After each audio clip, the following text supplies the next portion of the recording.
A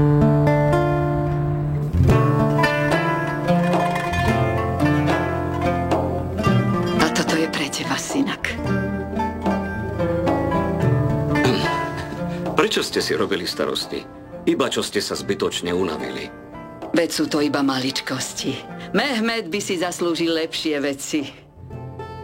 Nech im Allah dopraje šťastné manželstvo. Amen, amen.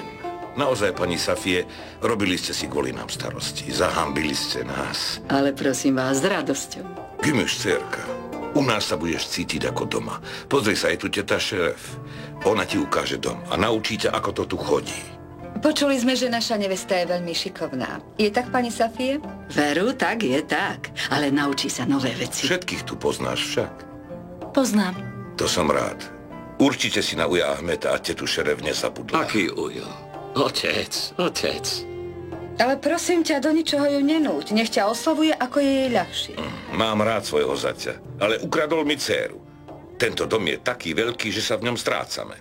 Nerozumiem, prečo ste sa museli sťahovať, ale samozrejme vás chápem. Len žartujem, Tárik. Nehnevá sa však. Samozrejme, že nie, otec. Toto je Berg. Teší ma. Čo sa stalo, Berg? Čo si taký vážny? Nič sa nedeje, detko. Berg je môj druhý brat.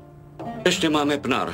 Mehmetová staršia sestra je v Amerike, ale dúfame, že na svadbu príde. Dobre, svadba sa bude konať doma. Nebudeme volať veľa ľudí. Ako uznáte za vhodné. Dôležité je, aby sa mali ľudia radi. Potom je im spolu všade dobre. Svetá pravda. Najdôležitejšia vec v živote je rodina. Rodina a jednota. Ostatné je nepodstatné. Ja rozumiem mladým ľuďom a viem ich aj pochváliť, ale niektoré veci jednoducho nechápu.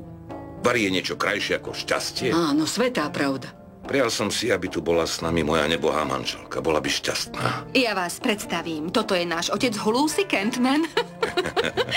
Pokračuj, ocko, prepáč, pokračuj. Dobre. Poďte, odfotíme sa spolu. Tak sa teda Premiestnite odfoďme. sa. Švagrina, vy ostaňte na Mám si svojom sadnúť mieste. tamto? Poďte k nám, pani Safie. Vy si sadnite sem. No tak moja, poď k nám. Osman, poď sem aj ty. Sem sa posadia mladí. Tak. No tak poď sem, Osman. Osman, poď sem. Osman, poď k nám. Sadnite si, sadnite. Dobre, tak fotím. Fotím.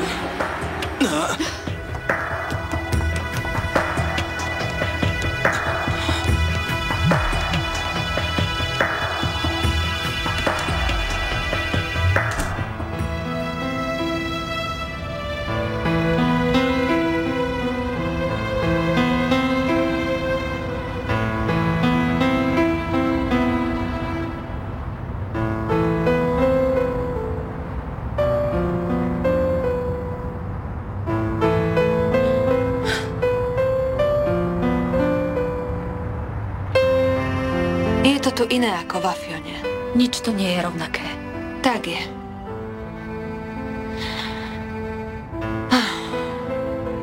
Ale dávaj si pozor, aby si neprechladla.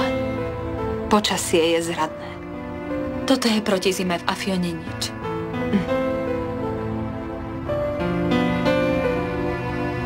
Veľmi si mi chýbala. Koľko je to rokov? Keď to človek neráta, tak ani nevie. Prišla som počas štúdia. A to sa neráta?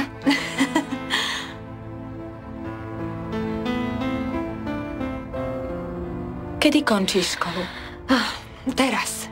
Ale ešte si musím urobiť špecializáciu. Bude z teba doktorka. To je úžasné. Áno, úžasné. Gümüş.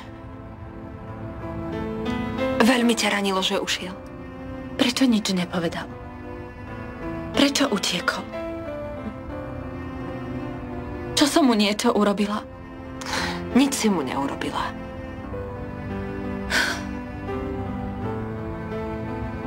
Cítila som sa hrozne, Kader. Kiež by sa roztvorila zem a skryla ma, ale bola tam aj stará mama. Nebyť Mehmeta Fikriho, tak by som utiekla. Gümüş. Kader, na silu sa so mnou nemusí ženiť. To muži občas robia. Určite sa bojí. To je normálne. Neboj sa, neskôr sa od teba nehne ani na krok. Ty plačeš? Gümüš, veď sa vydávaš. Nemáš prečo plakať. Ja ti neviem. Aj si poplačem, aj odídem. Ako to bolo? Tá pesnička má iné slová. Aké? Ja si ich nepamätám. Na hory vysoké, prevysoké.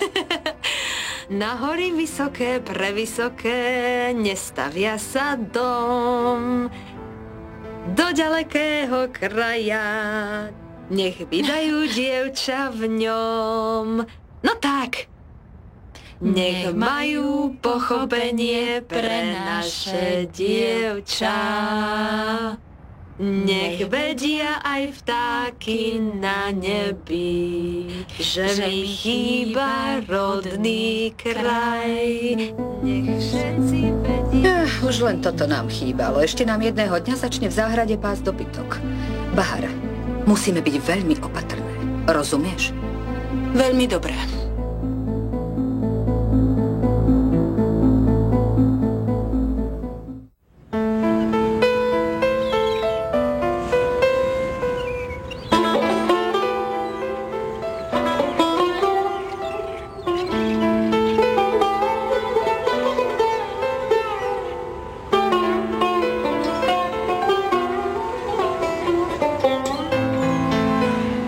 To už stačí, ešte si poraníš chrbticu. Nestaraj sa.